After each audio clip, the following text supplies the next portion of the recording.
We've got just 29% of Americans support allowing biological males to compete on girls' sports teams.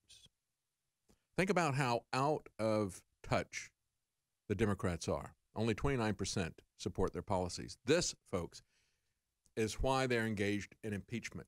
This is why George Soros is spending millions of dollars on around $1 million on local district attorney races after another, and even more on statewide attorney general races. But even on local races, a local district attorney race, he is spending around $1 million. He did it in Virginia as well. Got 4 people elected there. Tried to get the district attorney race rigged in San Antonio. And the guy was able to push back and say, look at this. Soros is spending $1 million to try to get this other guy elected to this small office. I mean, that's not, you don't typically spend a lot of money on a local district attorney office race, right? And so what are they up to? Well, they know that they can't win in the ballot box. That's why they've got impeachment. That's why Soros is electing prosecutors who will be persecutors. They believe that with judges, and I think they're right, even with all the happy news, and it is good news. I'm glad that President Trump and some of the Republicans are putting in a lot of judges during the Trump administration. They've been moving fairly quickly with that. My concern is that most of the judges that get selected, that get put forward, even by Republicans, most of them are career bureaucrats. And that's why you see so many times Republican-appointed judges who everybody thought were conservative. I mean, how many times have we seen this in the Supreme Court? Well, the same thing happens in all of the lower courts as well. These people are career bureaucrats. They always wanted to work for the government, and they always want to work for the government. They want lifetime employment. They want the government to be big and powerful. That's how they get richer and more powerful. It's the same thing that drives the national media for the most part. The fact that, hey, if I talk about these national issues and so forth, and I get nationally known politicians on my show, then it's going to make me nationally known. And, so everybody pushes this race to consolidate power. But even conservative judges go bad because they're basically statists. So their approach is to try to win in the courts what they can't win at the ballot box or in public opinion. The public is not with the agenda that is being put out there by the Democrats.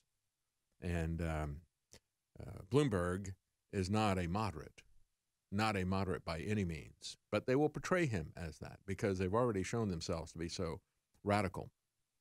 So when we look at the Democrats, you look at this, 51% of Americans oppose allowing biologically male athletes to identify as transgender and compete on girls' sports teams, according to a Rasmussen survey. 57% of black Americans, see, it's even higher. Overall, it's 51%, but for black Americans, it's 57% oppose that policy of the Democrats. When are the black Americans going to realize that they don't have anything in common with today's Democrat Party? They've traditionally always supported the Democrats. And what have they gotten in return for it? And this is just another example of this. Only 29% favor allowing male athletes to say they're female, transgenders, and compete on girls' teams. Another 20% don't know what's going on. Have no opinion.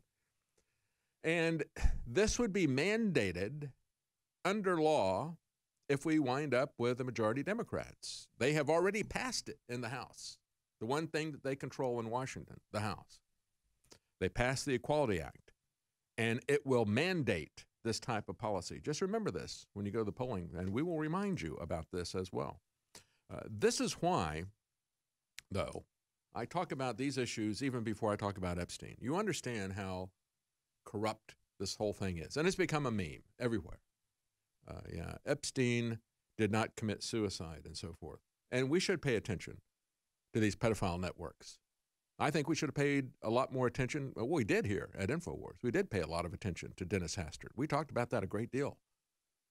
But the press didn't. As a matter of fact, you had Republican outlets, Fox News, Rush Limbaugh, they downplayed it. Oh, it's just a political attack on Dennis Hastert. It's politically based. They're doing this because of the election. No. They may have been doing it because of the election, but we ought to oppose it because it's wrong. And we need to oppose what they're doing to our children. And why is this happening? Why is this coming from Washington? Well, because of people like Dennis Hastert, people who put people like Dennis Hastert in place, people who protected and then probably subsequently killed Epstein. Welcome back. You know, when we look at how the corporate press, mainstream press, the blue checkmark press, the NewsGuard approved press has lied to us and covered up with Epstein. That's only just the tip of the iceberg. So many different topics that they have lied to us about and covered up, and yet they still have that check mark, that validation mark that was put there by Microsoft's NewsGuard.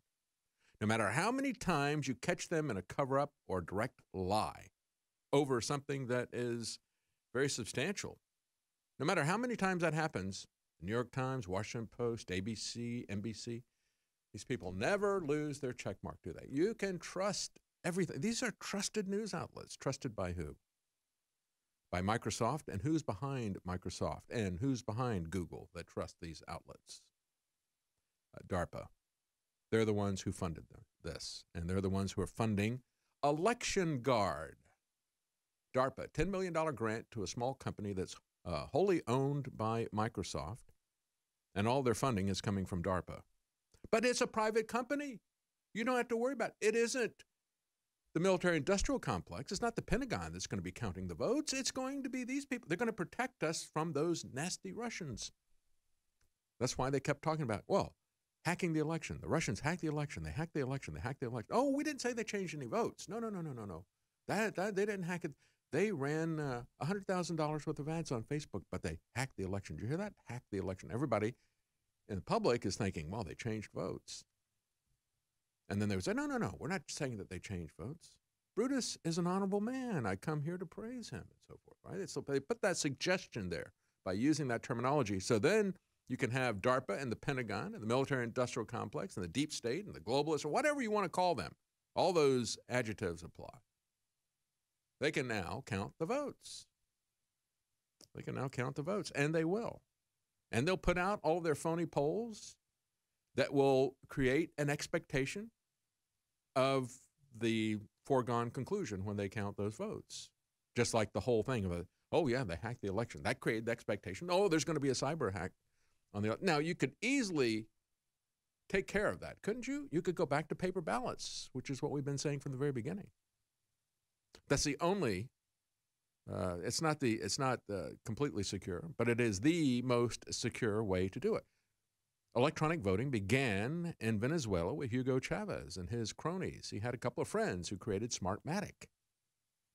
And they created electronic voting there, and they went on to rig the elections in Venezuela, to rig elections for socialists and communists in Brazil and many other places, the Philippines, certain Mexican states, throughout Central America, South America, the Philippines, other places.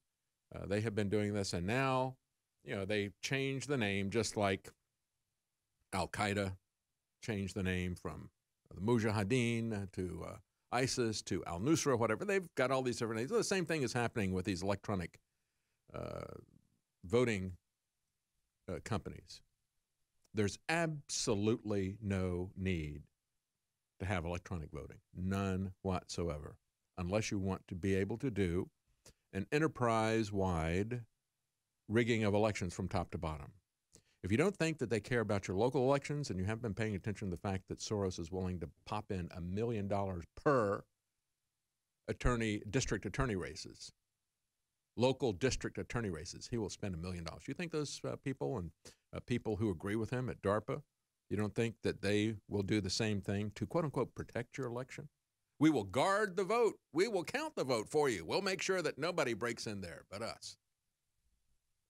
I mean, they already got caught red-handed breaking into state boards of elections at several different states. They traced it back to where? The Pentagon, the same people who say, well, we have to protect you from election hacking.